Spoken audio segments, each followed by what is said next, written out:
Donc, Chris Corgi, qui est la suppléante de Théophane Narayana, candidat sans étiquette aux élections législatives dans la première circonscription. Une candidature, Chris Corgi, et une alliance qui font beaucoup parler. Qu'est-ce qui motive cette candidature de Théophane Narayana et qu'est-ce qui vous a poussé, vous, Chris Corgi, à rejoindre et à être sa suppléante?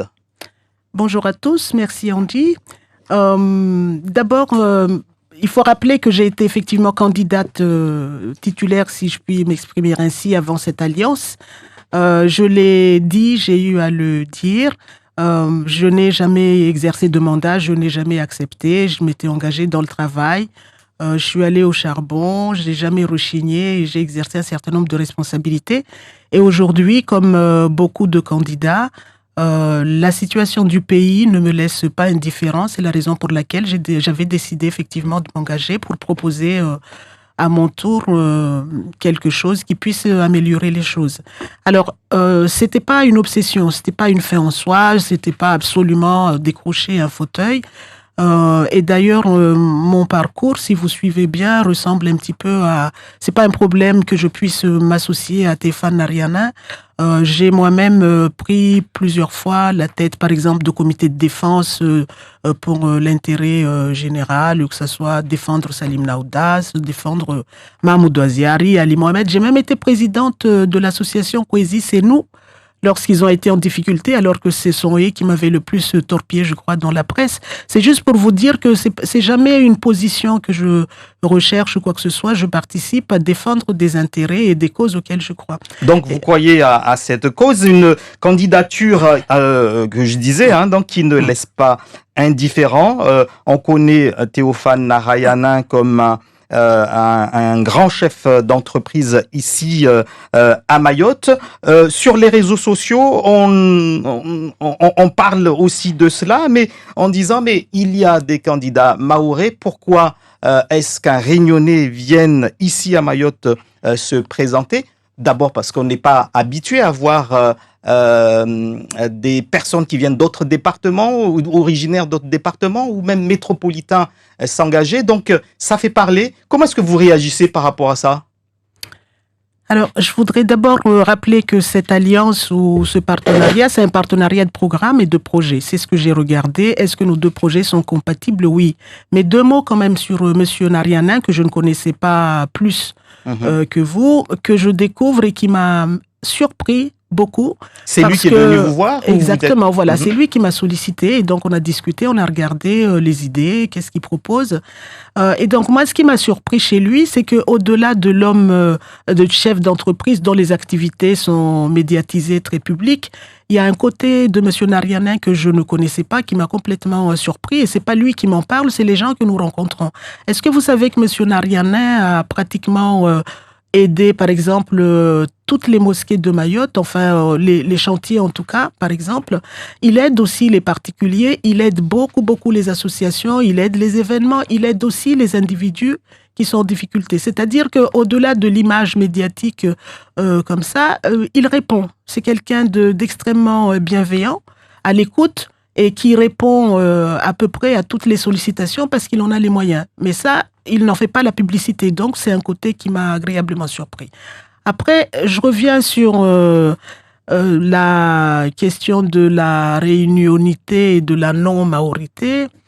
Je voudrais rappeler que nous sommes en République, quand même. Il est français. Nous sommes dans un territoire français. Donc, comme tout un chacun, il a aussi le droit, s'il l'estime comme là, il l'a fait, de proposer un projet, de se proposer, postuler à un mandat national et les électeurs en jugent. Mais moi, cette polémique sur il n'est pas mahorais, etc., ça m'inquiète un petit peu parce qu'on est au 21e siècle, on dit. Il me semblait que ces histoires-ci, elles se sont posées, faisaient désormais partie de notre passé. Et ça me chagrine d'autant plus que c'est beaucoup quand même aussi des intellectuels locaux qui soulèvent de telles questions. Et alors, si on pousse un petit peu cette logique, on dit ça voudrait dire quoi? Parce que on dit, nos parents, vous et moi, se connaissaient depuis, vous n'étiez peut-être même pas nés, et moi non plus, ils se connaissaient déjà. Ma maman est de Chiconi, mon papa c'est M. Ramian Drasson, et il a très très bien côtoyé les vôtres aussi. Vous êtes né ici, vous œuvrez comme moi j'œuvre à Mayotte. Est-ce que ça veut dire que demain, si vous avez envie de postuler à un mandat politique ou à une responsabilité quelconque au pays, on va vous renvoyer à vos origines malgaches comme les miennes? Et puis, je voudrais dire aussi que c'est une tendance d'autant plus dangereuse que ça commence comme ça, de façon très pernicieuse. Et ensuite, par exemple, aujourd'hui et tout récemment, on entend encore parfois s'élever des voix pour dire ah ben les gens de Mtsapéré, pourquoi ils exercent des responsabilités, pourquoi Kordji il est là, ainsi de suite. On a compris sur les origines. C'est pour dire que c'est extrêmement dangereux. Il faut absolument juger les hommes sur leurs actes et leurs projets. Là, on est dans une campagne, il faut regarder les programmes, confondre les candidats et puis à la limite juger sur le programme et non pas revenir nécessairement sur les origines. Attention, je pense que c'est dommage et Mayotte a besoin d'autre chose. Mayotte a besoin vraiment des forces vives pour pouvoir l'aider à pousser. Et je rappelle quand même quelque chose aussi qui m'avait blessée. Quand nous sommes rentrés ici, il y a à peu près bientôt une trentaine d'années, on en était en plein débat aussi par rapport à Jean-Baptiste, le député Jean-Baptiste, dont on disait exactement, et on disait aussi que les créoles de Mayotte n'étaient pas tout à fait des vrais Mahorais, parce qu'ils sont originaires de Sainte-Marie, le sénateur Henri, Monsieur Giraud et d'autres. Les créoles de Mayotte sont pas tout à fait des Mahorais. Qu'est-ce qu'ils sont? C'est un vrai on a débat compris sur ce point-là. Faut pas revenir sur ces questions. C'est une pente glissante. Il faut qu'on se ressaisisse et qu'on regarde les problèmes et les propositions qui sont faites. Ça serait salutaire pour Mayotte et c'est de ça que nous avons besoin. Alors, on va quand même revenir sur ce débat, sur la candidature de Théophane Narayanin, donc qui est installé à Mayotte depuis plusieurs années, mais il est novice en politique également. Comment est-ce qu'il va compenser son manque d'expérience pour répondre aux nombreuses attentes des Mahorais? Moi aussi, je suis novice en politique, monsieur Andy. Et pourtant, j'étais candidate aussi. Je pense que, effectivement, vous avez raison. Nous, on est un binôme absolument pas professionnel de la politique. Il y a donc parmi les 21 candidats beaucoup de non expérimentés, mais voilà. Alors, ce que je voudrais vous dire, je voudrais assurer la population de Mayotte que les difficultés qui se posent à nous aujourd'hui ne sont pas d'ordre, c'est pas nécessairement une expérience politique qui lève ça. Pourquoi je dis ça? Parce que de mon point de vue et du point de vue du candidat, la difficulté pour Mayotte, c'est aussi que on a besoin d'être en permanence en veille par rapport à nos sujets. Rien que ça, il faut pas être politique de 40 ans pour faire ce boulot. Je vous cite un exemple. Quand la piste longue, on en a parlé en 2013. Après, on a dormi. Personne s'en est préoccupé. Et en 2000, là, récemment, on se rappelle, une décision a été prise, elle est rejetée. Je vous cite un autre exemple. Quand le président de la République, en octobre 2019, dit en même temps la piste longue, on va la faire, elle n'est pas faite, mais ça, c'est un autre sujet, quoique le boulot est encore à faire. Mais il a surtout dit, avant la piste longue, je vais dès maintenant agir pour qu'on puisse maîtriser ou en tout cas faire baisser les tarifs de Aérostral et de l'aérien entre la Réunion et Mayotte, entre autres parce que ça coûte extrêmement cher, c'est pas normal. Et là, il disait, ça c'est une mesure immédiate, je peux le faire tout de suite. Et il me semble qu'il y avait aussi son ministre des Transports. Depuis octobre 2019 à aujourd'hui, qui avez-vous entendu dire qu'il s'en est préoccupé ou a demandé à quelqu'un si cette mesure était prise en charge? Personne. Donc, ce qui tue Mayotte aussi, c'est vraiment un manque d'accompagnement des sujets et des dossiers. Et si c'est fait, en tout cas, nous, on ne l'a pas entendu. Donc, ce n'est pas nécessairement des professionnels de 60 ans d'expérience, de politique. C'est une méthode, c'est aussi un engagement et une rigueur dans le travail. Et c'est aussi un binôme qui travaillent. Parce qu'on a l'habitude que les binômes et les suppléants, on les entend plus, personne ne s'en souvient plus, parce que le député est seul à travailler, ça fait partie des faiblesses. Néanmoins, il faudrait qu'il y ait des soutiens au niveau national. Si, par exemple, il est élu, avec quel parti, avec quel groupe est-ce qu'il va, quel groupe il va rejoindre au niveau de l'Assemblée nationale?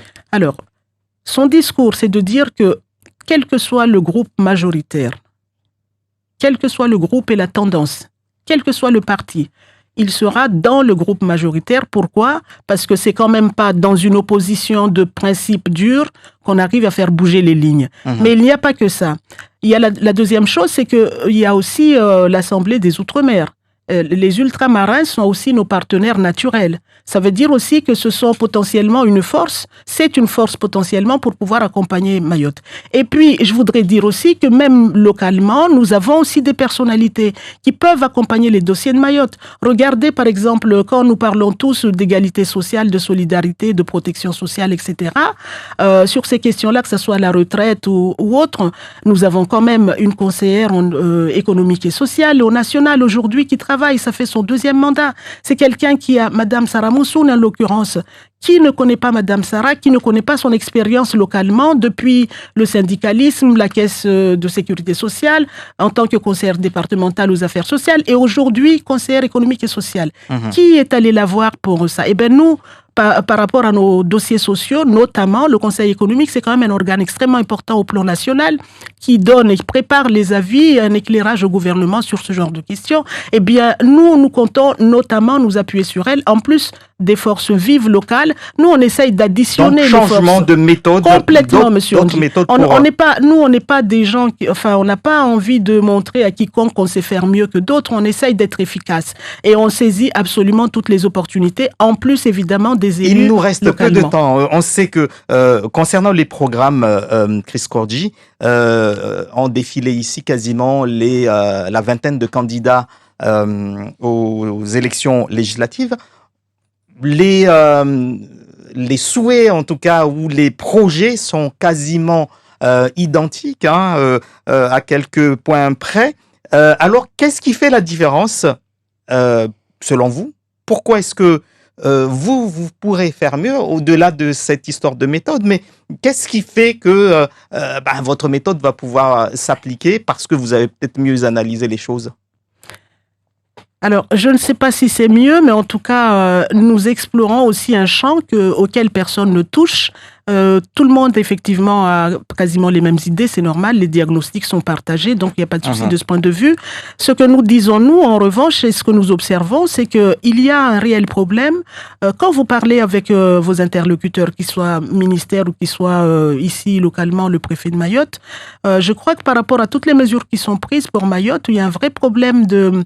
une perception ou une idéologie qui ne dit pas son nom. Parce que vous regardez, par exemple, sur les questions de solidarité. On dit que la solidarité, c'est ancré dans la Constitution, on doit assistance, et ainsi de suite.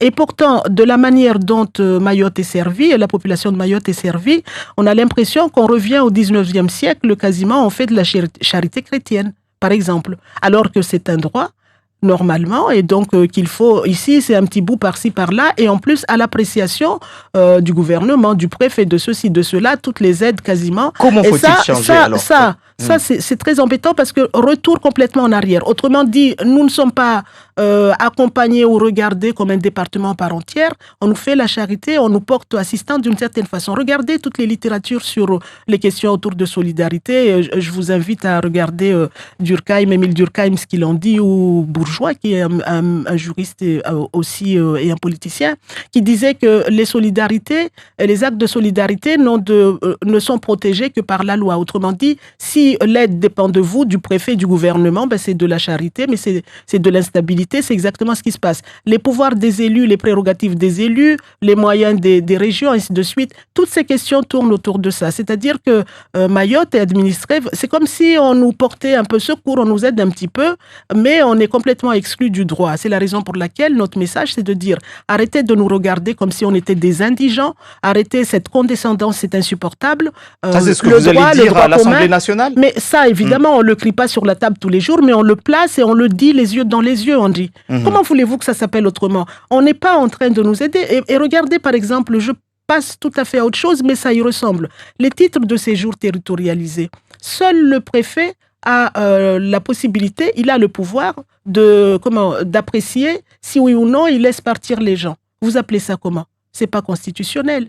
ça ne s'applique pas dans les autres territoires. Ça ne s'applique que parce que dans ces conditions, Mayotte est considéré comme pas tout à fait un département français. C'est la raison pour laquelle je vous dis, il y a des idéologies qui disent pas leur nom, il y a une perception et une représentation de Mayotte qui fait qu'aujourd'hui, la manière d'administrer les décisions qui sont faites, en tout cas, plaident soit pour une période coloniale qui n'a pas fait son deuil, le reste. Mais ça, il faut que nos interlocuteurs l'entendent, il faut qu'on leur dise, ça, c'est pas, comme dirait Feu Abdoulatif, paix à son âme, c'est pas français. Et nous sommes français. C'est tout ce que nous demandons. Respectez les Mahorais dans leurs droits, ni plus ni moins, et arrêtez de considérer que nous sommes juste une grande communauté. C'est presque une gestion d'ONG. On ne demande pas la charité, on ne demande pas qu'on vienne nous regarder de haut pour juger de quoi que ce soit. Le droit, rien que le droit. Et nous, on sait faire. Et on réclame aussi le droit à l'erreur, y compris pour les élus, y compris pour Mayotte, parce que tous ceux qui ont réussi se sont trompés. Encore aujourd'hui, ils se trompent tout seuls, exprès. En métropole, il y a plein d'affaires, et il y a que à Mayotte, on regarde, on dit non, on va faire à votre place, on va décider à votre place parce que vous n'avez pas de compétences. Qu'on libère l'université de plein exercice pour qu'on puisse créer les filières, fabriquer de l'ingénierie, après on parle, mais droit à l'erreur, parce qu'eux aussi ils se sont trompés avant de réussir à le faire. Merci. Et les Réunionnais ne sont pas nos ennemis, ils peuvent être nos partenaires. Merci Chris Korji d'avoir été l'invité de Zakoli. Je rappelle que vous êtes la suppléante de Théophane Narayanan, candidat sans étiquette dans la première circonscription.